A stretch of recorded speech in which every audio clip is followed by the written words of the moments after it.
And now to our commentary. This week, President Obama lashed out at Republican presidential candidates over their rhetoric on Iran. Here's what the president said earlier this week. Those folks don't have a lot of responsibilities. They're not commander-in-chief. This is not a game. There's nothing casual about it.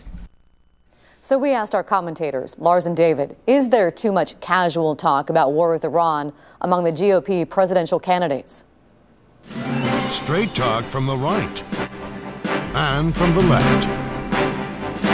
Anyone listening to the major Republican candidates for president recently might wonder which one would be parachuting into Tehran first.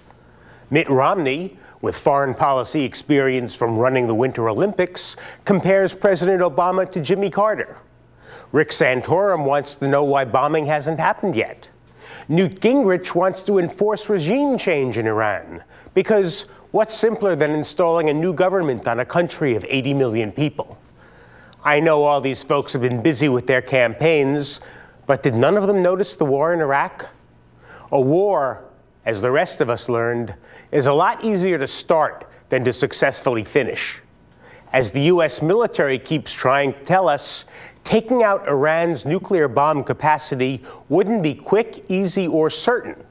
Hundreds of U.S. bombing sorties might knock Iran back a year or two, and also lead to dangers such as thousands of rockets into Israel, worldwide terrorism, and the collapse of the international oil market.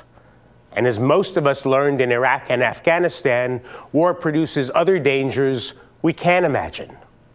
War must always be a painful, carefully reached decision when no alternatives remain. It shouldn't be a campaign promise.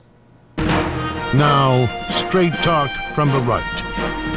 No talk about war is ever casual in America. The decision to go to war should be made by the commander-in-chief and the United States Congress, the way George W. Bush did it with the Iraq War.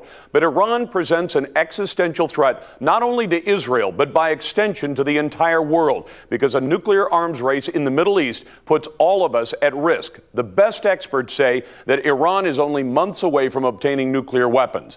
I judge people on what they do and what they say. The mad mullahs who run the country and its president, Ahmadinejad, have made it clear what they intend to do with the weapon. They want to destroy Israel. They've said so, and do as much damage to the United States as they can.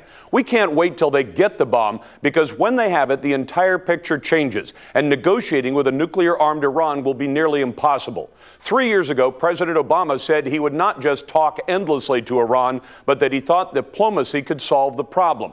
3 years later, diplomacy has produced nothing. Yet the president this week says he still thinks he can talk Iran out of making bombs.